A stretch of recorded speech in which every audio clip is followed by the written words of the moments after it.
ਸਰਬਤਾ ਭਲਾ। ਨਾਨਕ ਨਾਮ ਚੜ੍ਹਦੀ ਕਲਾ, ਤੇਰੇ ਬਾਣੇ ਸਰਬਤਾ ਭਲਾ। ਨਾਨਕ ਨਾਮ ਚੜ੍ਹਦੀ ਕਲਾ, ਤੇਰੇ ਬਾਣੇ ਸਰਬਤਾ ਭਲਾ। ਨਾਨਕ ਨਾਮ ਚੜ੍ਹਦੀ ਕਲਾ, ਤੇਰੇ ਬਾਣੇ ਸਰਬਤਾ ਭਲਾ। ਨਾਨਕ ਨਾਮ ਚੜ੍ਹਦੀ ਕਲਾ, ਤੇਰੇ ਬਾਣੇ ਸਰਬਤਾ ਭਲਾ। ਨਾਨਕ ਨਾਮ ਚੜ੍ਹਦੀ ਕਲਾ। ਤੇਰੇ ਬਾਣੇ ਸਰਬਤਾ ਭਲਾ। ਧੰਨ ਗੁਰੂ ਦਰਸ਼ਨ, ਧੰਨ ਗੁਰੂ ਦਰਸ਼ਨ, ਧੰਨ त्रिलोचन। ਧੰਨ त्रिलोचन। सब ठीक हो, साथ सिमरन जी? ਹਾਂਜੀ। सब गोविंद है। ਸਭ ਹੋ ਗਿਆ।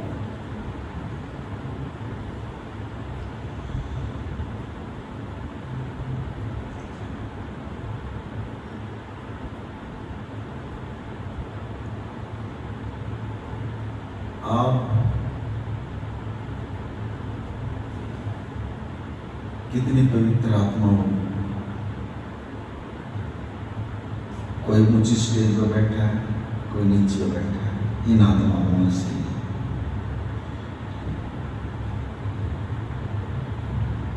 अगर जो गुरु से थोड़ा टूट रहे हैं वो वैसे परेशान है, और तकरीबन जो है ना परेशान नहीं है। ये क्यों है? ये हमारी कमी के काम है। आज जो ये दुख आ रहे हैं ये हमारे अपने कर्मों के कारण है। अब यही बच्चा है जिसने आज परमात्मा को बुलाया है, अंदर से साफ है बिल्कुल पति, लेकिन कर्म देखो इसके, कमाने में कभी नहीं, लेकिन कर्म जो जीवन साथी है उसका साथ नहीं मिल रहा। ये क्या है? ये इसके कर्मों का खेल है। और फिर भी कर्म करे। हौसला देखो बच्चे का, अनुभव फल की क्षमता। और हम बड़ा नाम ले ले, दुख आ जाए, टूट जाते हैं। इनमें से भी कई आत्मा टूटती हुई बैठती है। जब तक इनको सहने की शक्ति नहीं आएगी, आप क्लास कैसे चेंज कर सकोगे? एक बच्चा है, अगर वो नहीं जाएगा, नहीं वो पढ़ेगा, ऊपरली क्लासों में कैसे जाएगा? ये आध्यात्मिक का रास्ता है, इसमें भी क्लास है।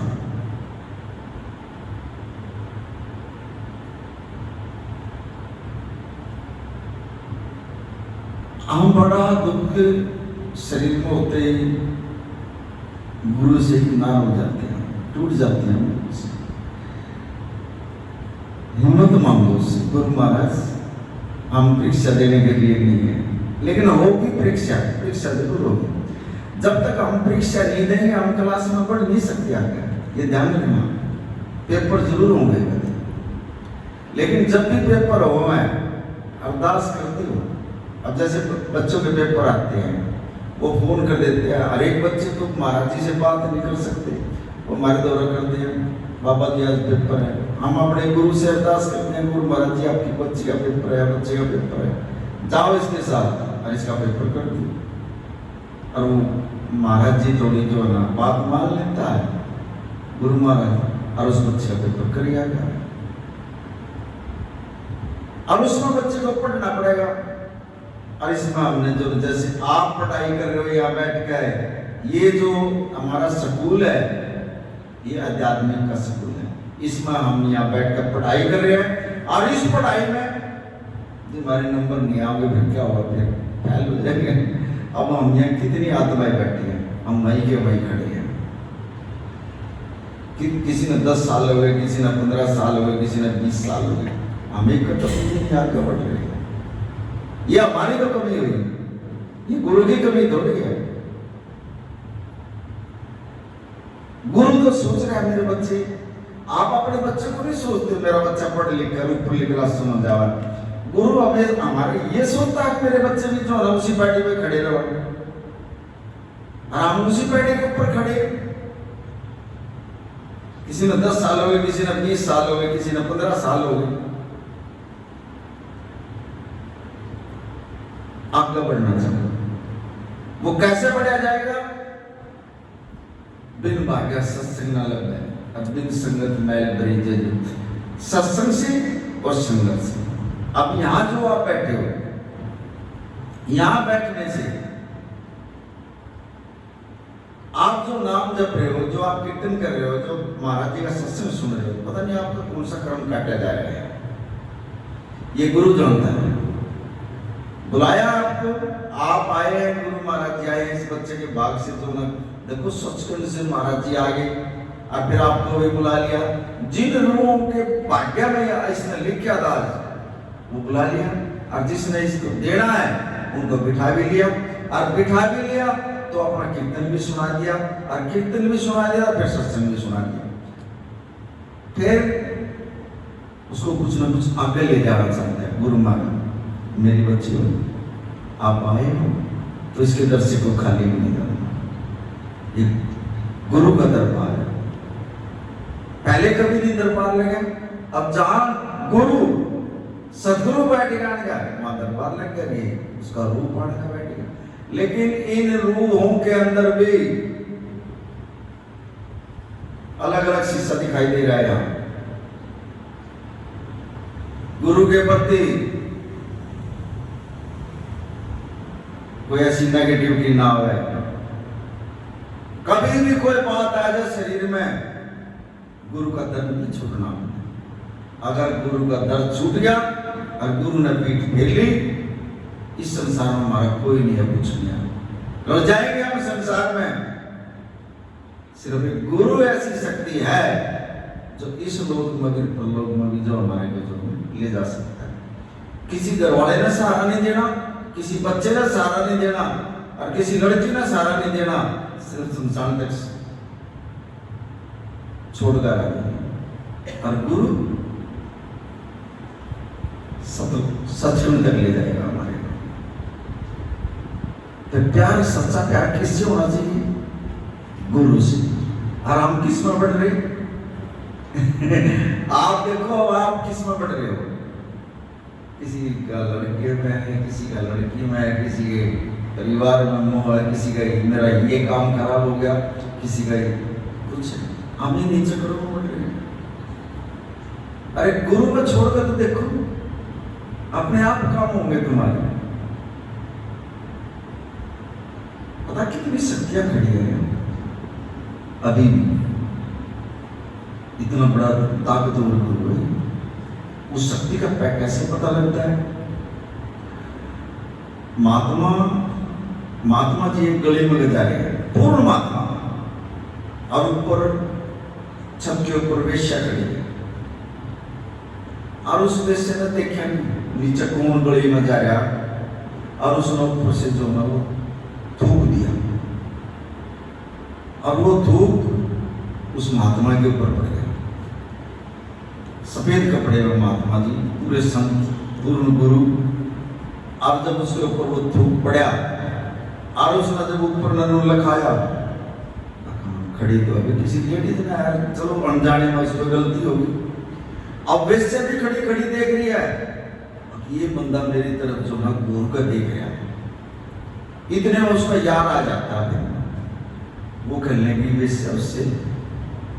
अब ये जो संत जी गए जा रहे हैं नीचे गली में, मेरे पे अनजाने में गलती हुई है, और मैंने देखा नहीं इनको, और मैंने नीचे थूक दिया, और ये मेरी तरफ घूर रहा है। तो देख, ये संत मेरी तरफ देख रहा है, इसकी हिम्मत कैसे पड़ गई इस गली में अगर मेरी तरफ लखाई। अब वो जो उसका याद है, उसने डांग उठाई और नीचे उतरा, और महात्मा जी अपना जा रहे हैं मस्ती में, और उन्हें पीछे से जागा वो महात्मा जी का सिर धो दिया। महात्मा जी का खून गिर गया, कुछ नहीं बोले महात्मा जी।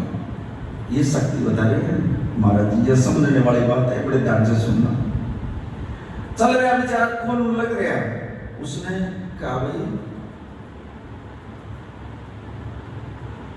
जो उसका याद था, महात्मा जी ने कहा भाई मेरा तेरा तो कोई रोड़ा ही नहीं था, तेरा मेरा कैसे मार दिया? बोले उसने कहा मेरे को, तो क्यों लगाया उसने? बोला कोई बात नहीं, जतन मार दिया। अब उसका खून निकल रही और वो मार गए। आज जब वो जिन्ने बच्चे डलने का, जैसे अब हम उतर का आया 3री मंजिल पे था और वो भी जो है 4-5 मंजिल थी। अब जब वो बंदा ऊपर जो चढ़ लिया और ऊपरली मंजिल में जाकर उसका पैर फिसल गया और वो ऊपर से जो ना गिरता गिरता गिरता जब निचली मंजिल में आ रहा उसका सिर फूट गया। उसी बंदे का सिर फूट गया था। वो जो एट द स्पॉट जो ना वहां खत्म हो गया। अब नीचे भी सब होता है। महात्मा जी के पास गए। महात्मा जी से कहने लगे, महात्मा जी आपके सिर में ये अभी मार कर गया था, अरे उस दिन तुरंत आपने चमत्कार दिखा दिया। मेरे से गलती होगी महाराज जी, मन नहीं मेरा था, आप पूर्ण गुरु हो गए, आपने तुरंत चमत्कार दिखा दिया है। यहां गुरु समझाता, देखो नु बोले वो तेरा यार था, अब तेने उसको बताया ये महात्मा जी मेरी तरफ घूम रहे हो, मेरा भी तो यार है। जब तेरे यार ने मेरे सिर में लट मार कर मेरा सिर फोड़ दिया, मेरे भी तो यार है। और मैंने तो अपने यार से कुछ कहा ही नहीं, मेरे यार ने तो जो ना ऑटोमेटिक ही बदला दे दिया। देखो ये चमत्कार होता है अगर गुरु का भरोसा है। बोला महाराज जी आपका भी यार, मेरा भी यार है, जिसके मैं नाम में चल रहा था, जिसके मैं ध्यान कर रहा था, क्या वो मेरी रक्षा नहीं करेगा? तुरंत पर्चा दे दिया तेरा। अरे किसी से बोल लो, सोच समझ कर बोल लिया, ठीक है तेरा पैसा है, मैं तेरे से क्या थोड़ी रहा था, मैं तो लगाया इधर तेरे, तो तेरा यार है। तना बड़े यार को चढ़ाया, तेरे यार चढ़ाकर जब तूने उसने डांग मारी मेरे सिर के ऊपर, मैंने उसको कुछ नहीं कहा। अगर मैं हथियार उठा लेता तो मेरा यार क्या करता फिर? मेरे से इतनी नहीं होती। और मेरे यार ने बोला नहीं, चला नहीं, और ऐसी चोट मार दी, पता भी नहीं लगा किसी ने। और महात्मा जब चोट मारता ना, उसकी लाठी में आवाज नहीं होती। हमारा ये चोट लग रही है, शरीर में दर्द, दवाई नहीं लग रही, ये परमात्मा की चोट है, ये परमात्मा का इशारा है। बार बार चिट्ठी भेज रहे आपको, कोई दुख है शरीर में आ गया, घर में क्या कलेश है हो रहा, उसकी कलेश होगा, वो भी मैं उसी में भी मैं जो ना रूप बन खाऊंगा। अगर आपस में मर्द वीर का झगड़ा हो रहा, वहां भी मैं जो है ना बीच में आऊंगा परीक्षा लेने के लिए। वो आपने देखना दोनों ने, हमने कैसे, अगर आपने मुंह देख लिया मैं मेरे पास गुरु खड़ा तो हम बच जाएंगे। अगर मुंह नहीं देखा तो गुरु नहीं देखा हमने, हम फिर आपस में लड़ाई झगड़ा करेंगे, घर में कड़ा कलेश हो जाएगा, गुरु खड़ा खड़ा देखेगा, उसका रिजल्ट बहुत बुरा हुआ, बहुत ही बुरा हुआ, रह नहीं सकते। अभी कुछ दिन की बात है, एक बीबी आया करती वो सत्संग में, और वो जहाँ भी सत्संग होता उसको पता लग जाता बाबा जी का सत्संग है, वो आ जाती, मैं नाम नहीं बोलूँगा उसका, और वो सत्संग सुनकर जाती और उसका चोट भी लगती। एक दिन उसके घर वाला आया, कहने बाबा जी नानक नाम चढ़ती कला तेरे पानी से होता वाला। ये जो घर से आती है बीबियाँ, और जो आप सत्संग में सुनाओ क्या लड़ाई झगड़े की बात बताते हो, मगर भाई हम तो कभी ना हमारे गुरु ना बताई और ना हम बताते कभी है, वो तब लड़ाई। बोला बाबा जी वो तो घर जाते सत्संग सुनकर जाओगी और मेरी घर जाते मेरी खाट खड़ी करते हैं, वह ऐसी लड़ाई लड़ाई मेरे साथ, ऐसा युद्ध करते हैं आज मेरा रोटी खानी मुश्किल हो जाए। बाबा जी मुझे इस चीज का जवाब चाहिए। सवाल कर दिया मेरे से, देखो मगर तेरा सवाल तो बहुत बढ़िया, बहुत अच्छा सवाल है, और ये सवाल तो औरों के भी काम आऊंगा। ये बाबा जी ने तो सवाल का जवाब देने का नहीं पता, मैंने तो ना अपने गुरु अरदास लगा दी, महाराज जी मैं फंस गया, मुझे निकालो, मैं तो जवाब देने का नहीं पता। अब गुरु तो समर्थ है हमारा, महाराज जी ने जो कहा सत्संग में खोल दी बात। भाई हम किसी को लड़ाई झगड़े की बात नहीं करते, और ये हमारे तक जो बात आवे है, क्या हम यही सिखाते हैं भाई आज सत्संग सुनकर जाओ और अपने घर वाले के साथ वीडियो जाकर? कभी बोलिया है? कभी गुरु ना बोलिया है, किसी बाबा जी ना बोलिया हो? ये ऐसी बात ना करा करो। देखो सत्संग तो वो 10 साल पहले से सुन लिया है। आर्य सत्संग में महाराज जी के भी सत्संग में जाया करती, लेकिन जब गुरु चोट मारता है ना, ऐसी चोट मार दी महाराज जी ने उसने पता क्या किया, फिर घर जा गया, अपने घर वाले से कहने लगे आ बैठ गया, अपने घर वाले को बिठा लिया, बच्चों को बिठा लिया। ऐसी चोट मार दी महाराज जी ने, बोली आज के बाद इस घर के अंदर जो कोई ऊंचा नहीं बोलेगा। सत्संग तो वो 10 साल से सुन रही थी, लेकिन जब चोट लगे ना भीतर में, उस दिन उसको ज्ञान हो गया। और वो दिन वो आया करती, उसका मन कहीं हुआ करता, सत्संग में उसका ध्यान नहीं लगा करता, और वो जब तक लड़ाई झगड़ा कर दिया करती। अब उस दिन उसको जो है ऐसी चोट लगा दी, सारा परिवार बिठाकर बोली आज के बाद लड़ाई झगड़ा नहीं होगा करता। और फिर उसी ने एक बेल्ट पेपर बनाया और उस पेपर के ऊपर लिख दिया भाई इस घर के अंदर कोई भी ऊंचा नहीं बोलेगा। अब जितने भी कमरे थे ना, सब कमरे में अलग अलग 2 बेल्ट पेपर लगा दिया। ऐसी परमात्मा की कृपा हुई, ऐसे गुरु महाराज जी ने ऐसा कर दिया। उस दिन के बाद उनका लड़ाई झगड़ा खत्म कर दिया। जब चोट लगे ना सत्संग में, महाराज जी एक बोल में घर भी ठीक कर दिया और ज्ञान भी दे दिया। आप जगह जगह जाओ, सत्संग में जाते हो आप जगह जगह, पता नहीं किन घर जाओ ना, परमात्मा के चोट मार देगा और के घर में सुधार हो जाएगा, या उसकी मर्जी है। अब हर आत्मा के बारे में पता होता है गुरु महाराज जी को, यह आत्मा ऐसी आई है। एक एक चीज, एक ही आत्मा का मुंह पता, ऐसे वाइब्रेशन आ जाएंगे, इसकी या सोच चल जाए। अब यहाँ भी बैठे हैं कई आत्माएं जो बैठे, तो यहाँ सत्संग चल गया, लेकिन उनका ध्यान कहीं हो जाए, वो सत्संग में नहीं बैठे, फिर उनको सत्संग का फल भी नहीं मिलेगा। फल उसी को मिलेगा, आप बैठे हो गुरु के चरणों में बैठे हो, कम से कम अपना ध्यान खींच कर यहाँ ले आओ महाराज जी के चरणों में, जब भी आपके अंदर सत्संग आएगा। और सत्संग कौन सा देगा? जो खुद परमात्मा से जुड़ा हुआ होगा ना, वो सत्संग जो ना अंदर भी चला। आप जुड़े नहीं रहे, और यहाँ बैठ के गद्दी के ऊपर नु कहते नाम लिया करो, सुबह मेले में नित्य नेम करा करो, ऐसे थोड़ी होगा। पहले अपने आप जुड़ना पड़ेगा, उसको अपने आप अमृत वेले में उठना पड़ेगा, अपने आप नित्य नेम करना पड़ेगा। जब यहाँ बैठ कर जो ना वो बोल सकता है, और जब संगत पर असर पड़ेगा उस चीज अपने आप कर नहीं दिया। और यहाँ बैठ कर संगत को नु कह दिया सुबह उठ कर अमृत वेला करा करो, पाठ करा करो, नित्य नेम करा करो, अपने आप उस चीज पर नहीं चल रहा है। पहले अपने आप पे बचना पड़ेगा। अब हमारे गुरु महाराज जी कोई भी जो सत्संग में बात आई, पहले अपने शरीर का प्रैक्टिकल करके जब सत्संग में बोलते हैं, और हम करते हैं नहीं कुछ, वैसे बोल जाते हैं। गुरु की बात भी नहीं समझ सकते हम। कई बार ऐसी बात बता देते हैं संत महात्मा, नहीं समझ में आओगे इनकी बात, और जब आगे जाकर जो ना पता लगेगा। अब वो हमारी बच्ची बैठी थी मेरे पास में, महाराज जी ने बाबा जी 20 साल पहले, पता नहीं 10-15 साल पहले कहा था कि ये काम तुम्हारा नहीं ठापा, और ये काम कर लो, और वो उस काम को हमने उसी टाइम बंद कर दिया। वही काम जो है ना ये हमारे काम आया, अभी ऊपर बात हो रही है।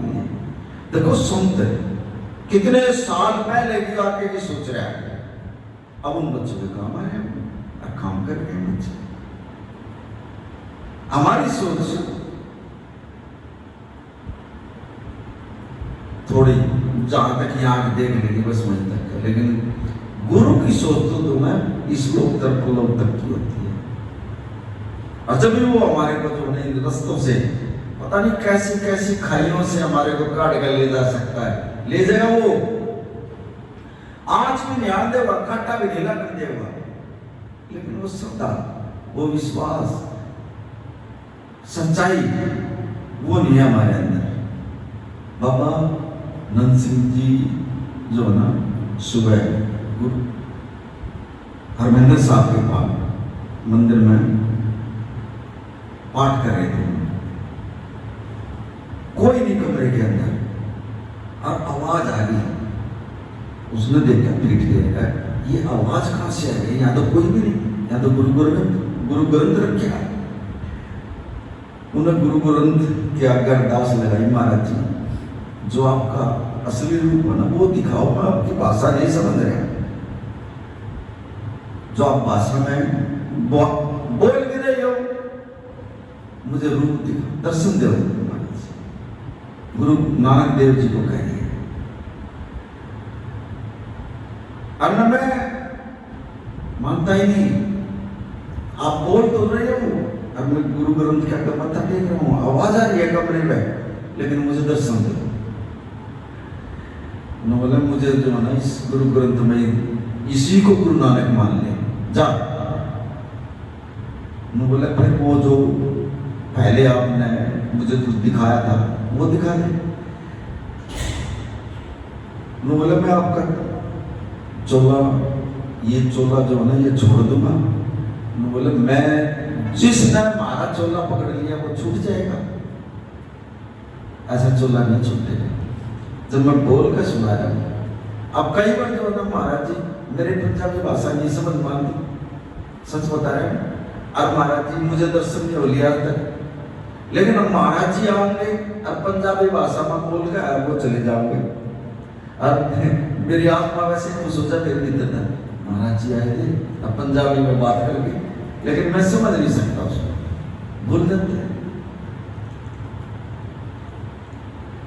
रात के टाइम में जब भी बैठते हैं नाम पे आ जाए कई बार, अब पंजाबी भाषा में बोलकर बता देंगे, ऐसे कर लेंगे, लेकिन मैं तो समझ में नहीं आती, नाम ना पढ़ी और खुशी इतनी हो जाएगी अब बहुत ज्यादा, क्योंकि आया परमात्मा आया और बता भी गया। और जब इसके दर्शन हो जाए फिर तो आप जो है इसको रख नहीं सकते, आप अपने नाम को भी नहीं रख सकते, ताकि पर्दे की चीज होती है, इसको पर्दे में रखा करो थोड़ा। कोई पूछे कितना सुमरन कर रहे हो और कितने बजे उठा है, ये नहीं होना नहीं चाहिए। हम कुछ नहीं करेंगे, इस पर थोड़ा पर्दा रखा करो इसका। जब आप आपका बड़ा खाली सुपना भी आ जाएगा ना, जब भी दुनिया पत्थर में आ जाता, अब महाराज जी आए थे रात में और मना दर्शन देंगे, ये कर दे, 10 का बताओगे, आपका फिर वो सुपने भी आने बंद हो जाएंगे। महाराज जी कभी भी ना करा करो ये बात, अगर कोई भी बात आ जाए उसको पर्दे में रखे, ये परमात्मा का ज्ञान है, कभी ना खोला करो किसी के आगे ये ऐसी ऐसी बात। ये तो एक गुरु में जो है ना पर्दे में रखता है, ईश्वर भक्ति को अपने पूर्ण नहीं खोलते हैं, लेकिन जो ज्ञान है वो दे देता हमारे। ले मेरे बच्चों, जो ऊपर से जो ज्ञान दे रहे हैं गुरु महाराज जी उसको सुना देगा, लेकिन अपनी भक्ति के बारे में गुरु की जो है ना वो नहीं खोल लेगा। आप अपना बड़ा आगे कुछ खुशी आ जाएगी, 10 का बताओ जाए, फिर हम मार खा जाते हैं, आगे के लिए फिर जो ना वो चीज आएगी नहीं। आप कोशिश करें अगर उसको पर्दे में रखने कति गुरु का सेवक कैसा होना चाहिए, अंदर वो श्याम बारो होगा, यह ऐसा गुरु का सेवक होना चाहिए, अंदर से श्याम होना चाहिए, बाहर बोला होना चाहिए। तो बोला मैंने करा वो किसी का शोनी हुआ है वो कामयाब हो जाएगा, और जो बाहर चला के देखा होगा फिर इसके आगे चला के नहीं चल रहे, मार खा जाएंगे। बाहर कभी बोला मन करो, लूट ले जाओगे, संगत ने भी लूट लोगे और गुरु ने भी लूट लोगे, और होशियारी बना दिखाओगे, फिर संगत से भी कुछ नहीं ले सकते और गुरु महाराज जी से भी कुछ नहीं। जब भी गुरु के पास जाओ नीचे नाड़ करके सतोचन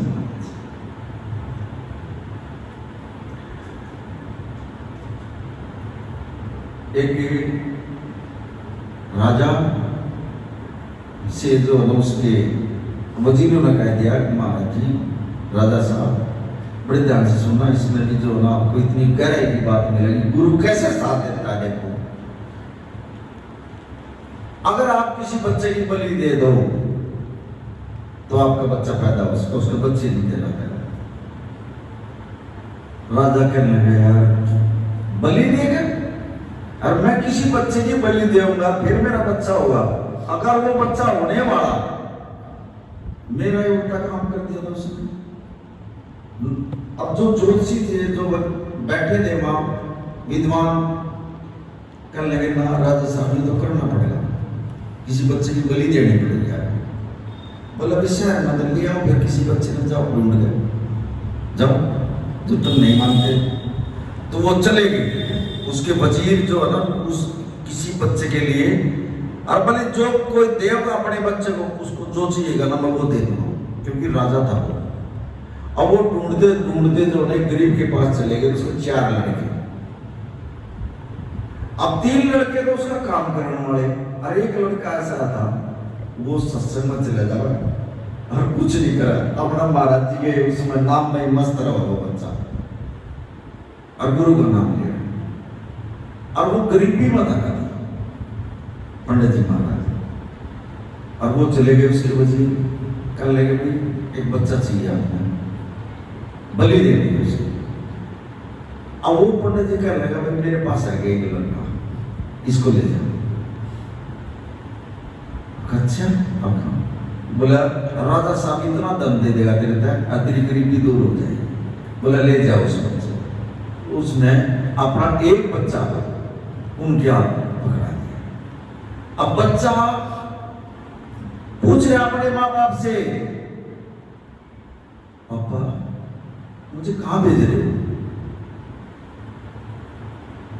बाप अपने पुत्र को कह रहा, पुत्र तेरी बलि ले होगा राजा, और तेरे को वहां भेज रहा। अब बाप की तरफ बेटा देख रहा, साथ में माँ खड़ी है, माँ की तरफ भी लड़का लखा रहा मैं तेरी बलि देवगा राजा, लेकिन बोल नहीं रहा। और वो वजीर उस बच्चे को जो ना लेकर चल पड़े, देखो लेकर चल पड़े वो राजा के पास गया है, उसके माँ बाप भी आ गए। अब राजा कहने लगा भैया जब इसकी बलि हो जाएगी जो तू मांगेगा ना मैं वो दे दूंगा, और बता जितना तेरा धन चाहिए उतना धन ले ले। बोला ठीक ले जाता, अब तू पहले भी ले जाता, ले जाना था, जाता अपनी गरीबी दूर कर ले, दे दो भाई इसको खजाने में। उसको धन दे दिया, ले गया।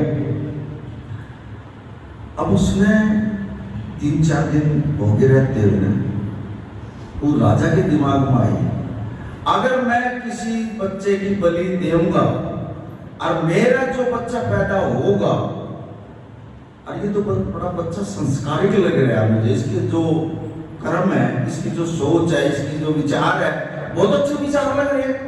अगर मैं इस बच्चे की बलि दे गए और मेरा जो बच्चा होगा, क्या पता है ऐसा बच्चा हो जब मुझे भी जो बर्बाद कर दे। तो एक दिन वो दिन आ गया, उसका टाइम निश्चित कर दिया राजा ने, भाई फलाने दिन जो है तेरी बलि हो, और खूब खा ले पी ले तू। अब वो बच्चा जो है खूब खावा पीवा अपना मस्त रहा। और जिस दिन वो टाइम आया, राजा कहने लगा चल भाई आज तेरी जो है ना बलि देनी है। बोले चलो जी। अब बच्चा आ गया, और चुपड़ते का फिर पब्लिक खड़ी है, भाई इस बच्चे की बलि हो गई आज।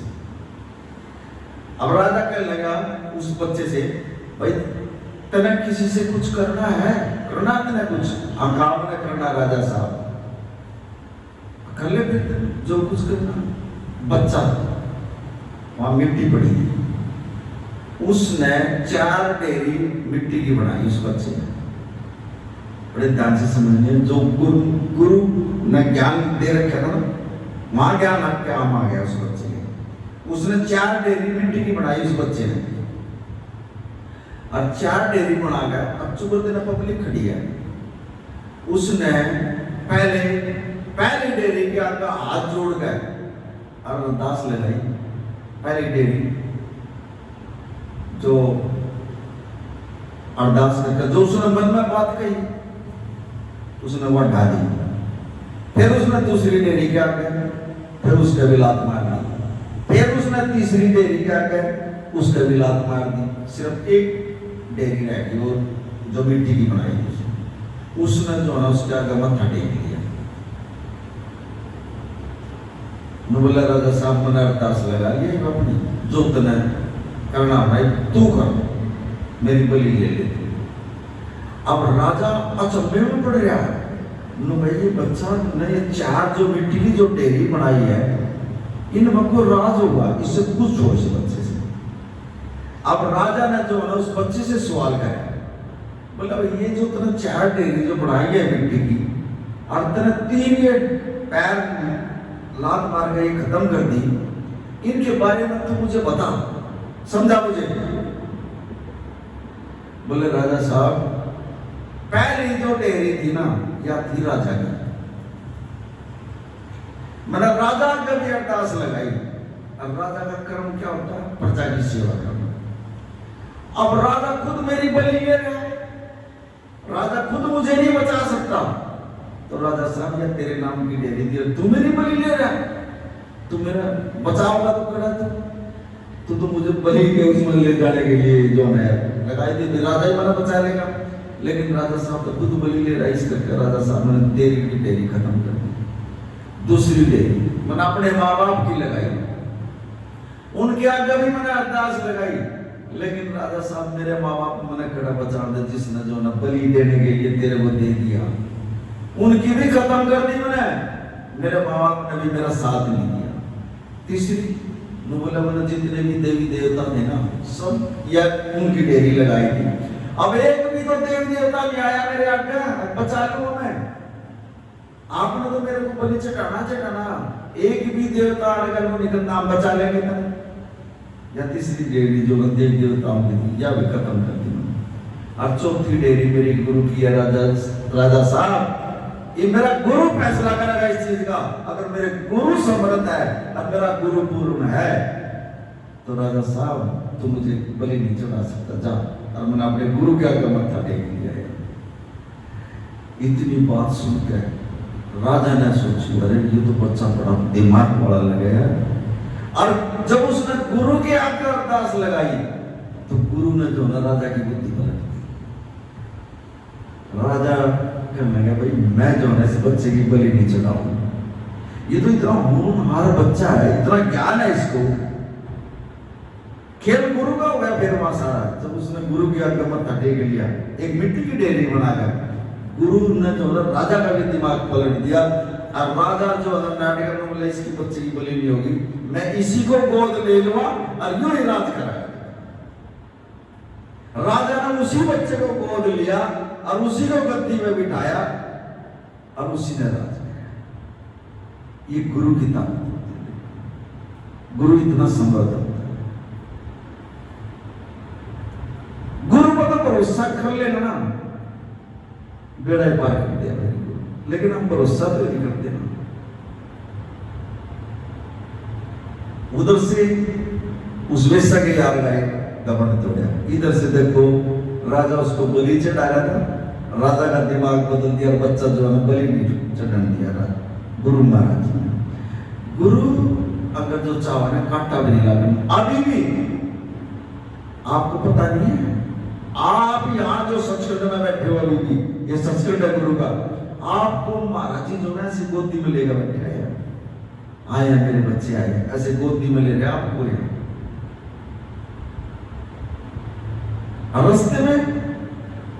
रास्ते में भी मेरे बच्चों को कुछ हो जाए गेल कांटा भी नहीं लगने दे। लेकिन कब होगा जब हम गुरु के गाड़ी में भी बैठ कर इधर उधर की बात करने लग जाएंगे। गुरु साथ में है अरे इधर उधर की बात करने लग जाएंगे। अरे कितने हो जाए टकराओगे गाड़ी में। जब भी जाओ गुरु का ध्यान करना है। किसी की हिम्मत नहीं है वो टच कर दे। इतना पूर्ण गुरु भगवान अंदर से जो साफ करवा दे।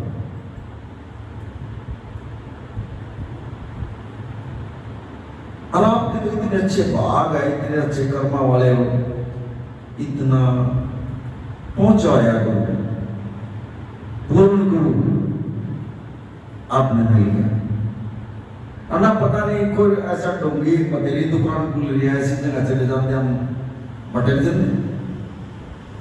जाते हमने, और हमने पता नहीं, हमारा ज्ञान नहीं, लेकिन गुरु के चरणों में आने से भी जो ना हमारे को ये ज्ञान होगा गुरु पूर्ण गुरु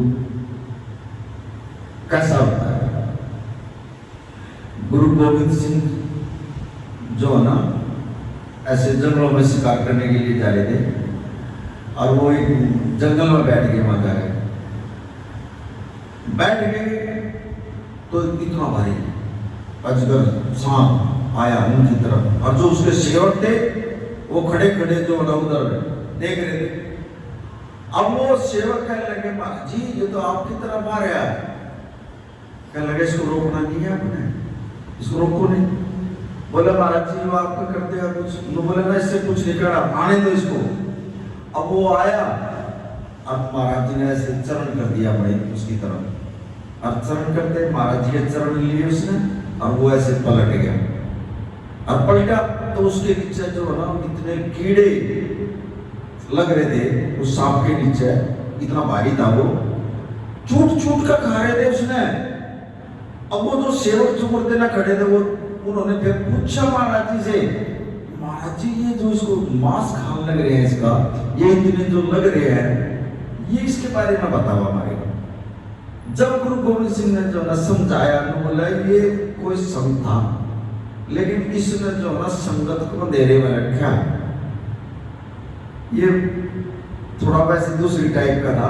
अब वही संगत एक कीड़े का रूप बनकर इसका मांस खा रही है, तो आप तो मरा मरा के इतना हम भी अंधेरे में रखे हैं, अब इसको चूट चूट कर खाने लगे, अजाज इसकी जो ना मुक्ति कर दी है, गुरु ने जो ना उसकी मुक्ति करवाई।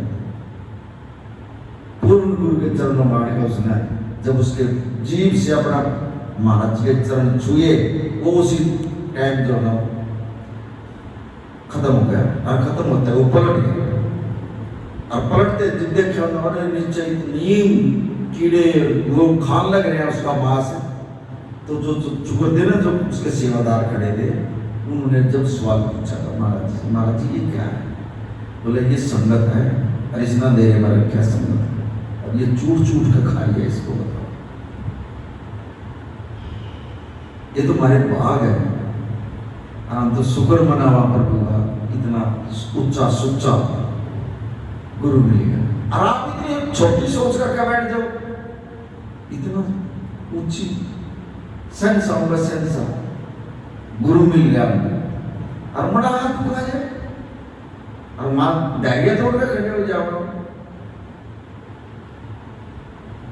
आएंगे 100% दुख आएंगे, बार बार गलती करेंगे, लेकिन अरदास करता करो महाराज जी हमारे से गलती हुई, आपके बच्चे हैं अरे ये माफ करते रहते, रोज गलती करेंगे, रोज माफी मांग लो, महाराज जी क्या कर, महाराज जी हमारे से गलती हुई, आपके बच्चे दे देगा माफी। क्या तो देखो कभी अमृत वेले में उठ कर कभी महाराज जी से क्या तो देखो, महाराज जी आपके बच्चे हैं, हमारे से गलती होगी, और गलती हम सब से होती है, बार बार गलती होती है, अरदास करो महाराज जी कहकर, महाराज जी गलती होगी माफ कर दो, बस कर देगा। और जब गलती भी करके हम कुछ कम ही नहीं महाराज जी से, फिर दुख किस नाम में, वो हमने कर्म लिख दिए, कोई किसी के कर्म नहीं लिखता।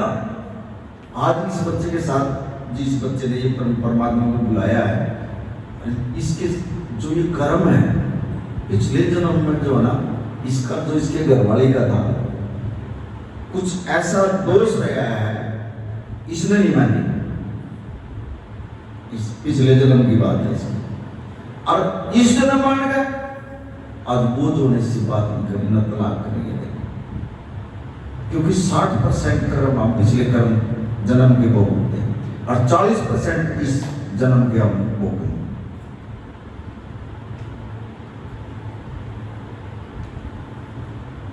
और हमने सोचे, माँ बाप ने सोचा, बाबा जी उसके घरवाली है नू है, और वो नू नहीं बताई ये हो क्या रहा, क्यों हो रहा, कैसे हो रहा, ये हमारी कमियों के कारण।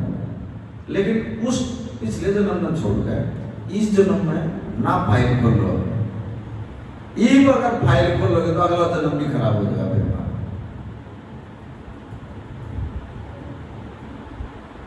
अगला जन्म भी हमारा खराब हो जाएगा।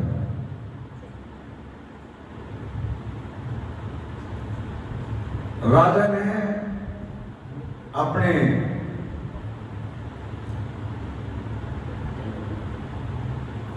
वजीर को सवाल कर दिया, तो बोला मुझे जो ना इस चीज का जवाब ले आओ जो 3 जन्म से छिपा हुआ हो। क्या सवाल करे राजा ने? दूसरा सवाल, एक ऐसा बंदा बताओ जो 3 जन्म का भूखा हो, और एक ऐसा बंदा बताओ जो पिछले जन्म में तो छिपा हुआ हो और इस जन्म में भूखा हो, और एक ऐसा बंदा बताओ जो इस जन्म में छिप रहा हो और आगे भूखा मरेगा। एक तो 3 जन्म का भूखा और एक 3 जन्म का छिपा हुआ, 2, और एक बोला इस जन्म में तो छिपा हुआ हो और आगे भूखा मरेगा, वो बंदा चाहिए। और एक जो यहाँ छिप रहा हो वहां भूखा मरे, वो चाहिए। मुझे ऐसे बंदे बताओ। अब वजीर कह लगे महाराज जी देखा हमने तो पता नहीं पता ना, तुमने भी फांसी पर तोड़ दूंगा, मुझे इस चीज का पता करके दे। अब उनका बेचारा का डर चल गया।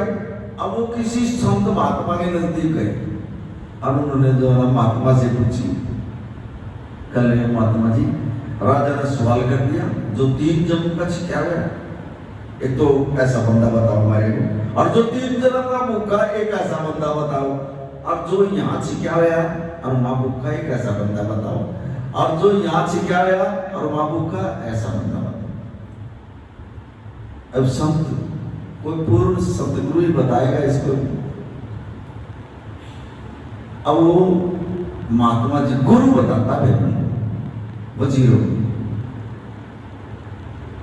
नो, बोले एक सेठ धार्मिक सेठ है, उसके पास जाओ, पिछले जन्म में उसने अच्छे कर्म करे, यहाँ जो ना दुकान में बैठे हैं और काम चल रहा बढ़िया, और भी धार्मिक काम कर रहे हैं, तो उसके 3 जन्म सफल हो गए।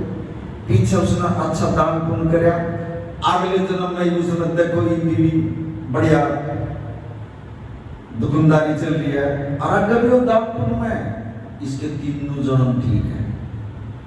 और मैं बोला भूखे, फिर भूखे की बताओ जो 3 जन्म का भूखा है। मैं बोला एक भिखारी है ना हमारा, एक भिखारी होता जो भीख मांगता है, उसने पिछले जन्म में भी भीख मांगी और इस जन्म में भी भीख मांग रहा हो, राम का नाम तो नहीं रहा हो, तो बोला अगले जन्म में भी यो भिखारी बना, यो भूखा ही रहेगा। फिर ने बोला वो उस बंदे ना बताओ जो यहाँ छिप रहा है और वहां भूखा हुआ। बोले एक बंदा ऐसा है जो यहाँ दान पुण्य तो कर रहा है लेकिन वो कपट से कर रहा है, दिखावा कर रहा है, उसका दान पुण्य नहीं लगेगा। वो यहाँ तो छिका दिया परमात्मा ने, लेकिन वहां जाकर उसकी कोई कहानी नहीं, वहां भूखा मरेगा। बोले अच्छे क्या हो यार? बोला जो सत्संगी आदमी होगा, कीर्तन में जो बैठेगा, सत्संग में जो बैठेगा, उसको ज्ञान हो जाएगा, वो यहाँ भी छिकेगा अब, और वहां भी उसका जो लोग समझेगा, यहाँ का लोग भी समझेगा और वहां का लोग भी समझेगा। ये गुरु ने बताई। इस संगत में आने से जो ना, ये आप जो यहाँ बैठे हो, आपका लोग भी समझने लग गया, आपका लोग भी समझने लग गया, और यहाँ भी धनवान बनने लग गए और वहां भी धनवान बनो गया। सीना थाने का जाओ वो कहते, अब न यमराज छोड़ देगा किसी ने, लेकिन आजकल के पढ़े लिखे से बालक है, उनका दिमाग बदलना और उनके जाल को काटना बड़ा मुश्किल हो जाता है। वो मानते ही नहीं है, अब नहीं मानते हैं तो फिर प्रेशर नहीं आकर कटी हो जाए। अब प्रेशर नहीं आओगे, डॉक्टर की भी दवाई नहीं लगती है। सिर्फ एक गुरु, पूर्ण गुरु ही कृपा से, अपनी रहमत से उस पर जो ना दया कर देगा, जा मेरे बच्चे जा तो ठीक हो जाएगा, बस इतना ही बोलेगा, वो ठीक हो जाएगा। लेकिन पढ़े लिखे जो ना आज भी विश्वास नहीं करते, अरे नहीं होगा, दवाइयाँ भी ना ठीक हो जाएगा, लेकिन गुरु में इतनी ताकत हुआ है। चार प्रकार से नजर माई कर देगा वो ठीक। और जिसका ध्यान लग रहा है ना, यहाँ बैठे बैठे भी ठीक हो जाऊंगा। फिर जिसके ऊपर हाथ आएगा उसमें कर देगा वो ठीक। और जिसके ऊपर बाणी आनी है, अगर बाणी का एक बोल भी भीतर चलेगा उसका जन्म संभाल देगा। और जिसके घर में चरण टिक गए वो पता नहीं क्या दे देगा। ये संत की कृपा होती है।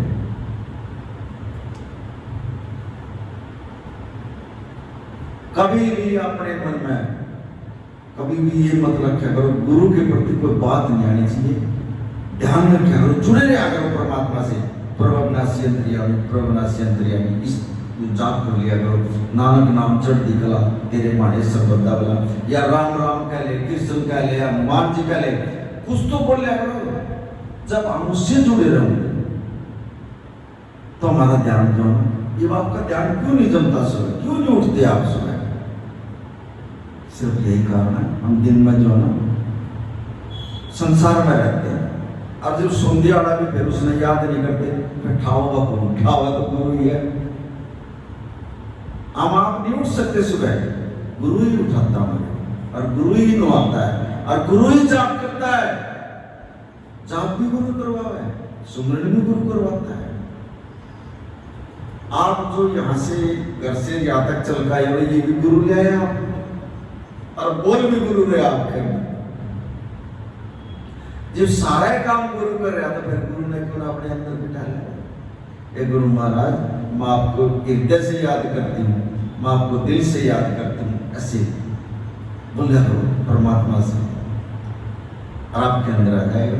लेकिन आएगा जब आपका भीतरला शांत हो जाएगा। उसको बैठने के स्थान आप महाराज जी ना आज यहाँ देखो सफाई करिए, सफाई करी तो संगत में आने बैठे। अगर ना सफाई होती तो क्या बैठ सकते हैं?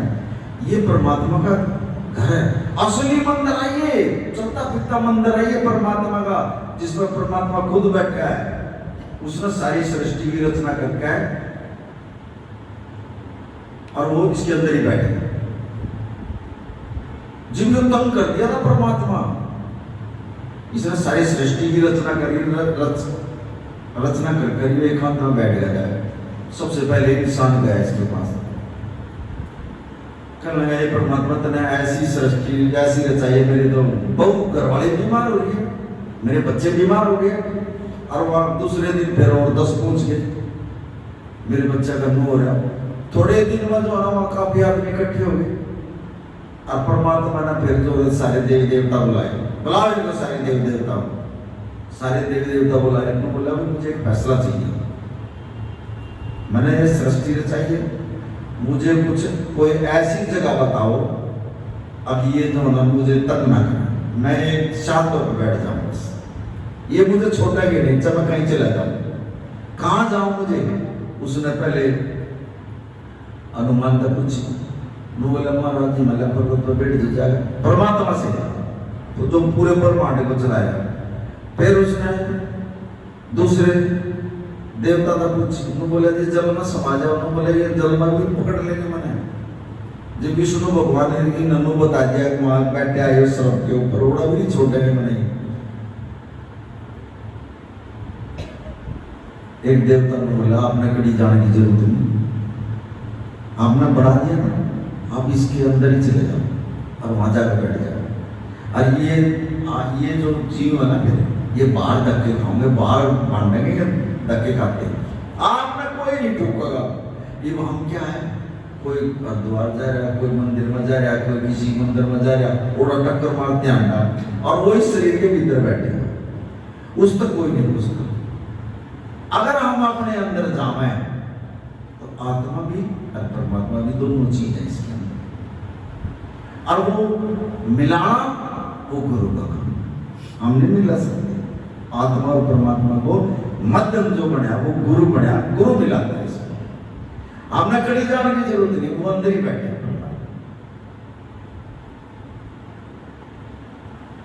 सिर्फ इतना ही इच्छा है, बस।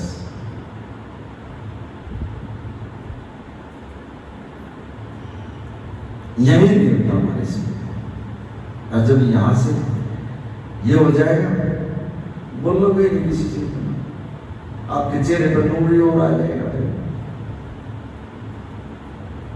कोशिश करा करो, नाम जपा करो। और 7 तारीख का ये हमारी बहन बैठी है ना,